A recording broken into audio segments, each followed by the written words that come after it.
நவீன் தேவர் வாழ்க அப்படின்னு சொல்லிட்டு போனதாக ஒரு செய்தி வந்து சொல்லப்படுகிறது.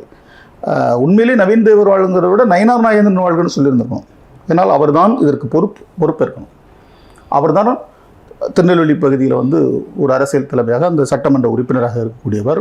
அவரே என்ன பேசுகிறாரு, என் சாதிக்காரனுக்கு ஒரு சோத்து பொட்டணத்தை கொடுத்தா இன்னொரு சாதிக்காரனை போய் வெட்டிட்டு வானா வெட்டிட்டு வந்து நிற்பான்.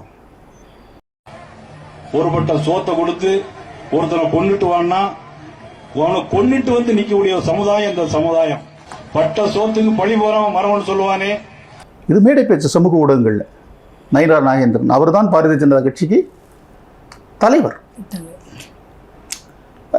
என்ன நோக்கத்திற்காக பாரதிய ஜனதா கட்சி இப்படிப்பட்டவர்களை வந்து தலைவராக கொண்டு வருது அப்படிங்கிறது எங்களால் வந்து புரிந்து கொள்ள முடியலை. இப்போ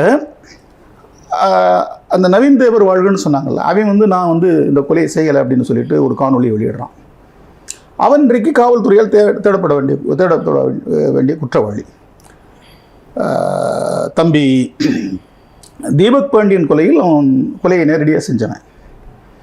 இந்த கொலையில் தொடர்பு இல்லைன்னு பேசுகிறவன், அப்போ அந்த கொலையில் உனக்கு தொடர்பு இருக்குல்ல. ஏன் வந்து காணொலி ஆதாரங்கள் இருக்கிற போது நீதிமன்றம் வந்து அவனை தண்டிக்கலை? நீதிமன்றம் அவனை எதுக்கு தண்டிக்கலை?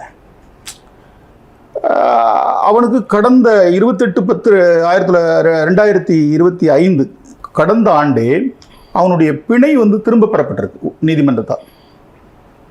அப்போ அவன் சட்டப்படி அவன் கைது செய்து சிறையில் அடைக்கப்பட வேண்டியவன். அவன் வெளியில் இருக்கிறான், அவன் பேரை சொல்லி. அப்போ இது வந்து நான் செய்யலைன்னா அப்போ செஞ்சதாக காவல்துறை தேடுகிற ஒரு குற்றவாளி பேச்சுமுத்துன்னு ஒரு நபர். அவன் சொந்த மனைவி வந்து வெட்டி கொலை செஞ்சவன். அந்த கொலை குற்றத்திற்கு ஏன் நீதிமன்றம் வந்து தீர்ப்பை வழங்கலை? அப்போ இங்கே வந்து சட்டம் ஒழுங்கு நீதி எல்லாமே வந்து கேள்விக்குறியாக இருக்கிறது. இதனால் தான் கூலிப்படையினர் வந்து தென் மாவட்டங்களில் வந்து நிறைய பெருகி வராங்க. அவர்கள் சுதந்திரமாக உலா வருகிறார்.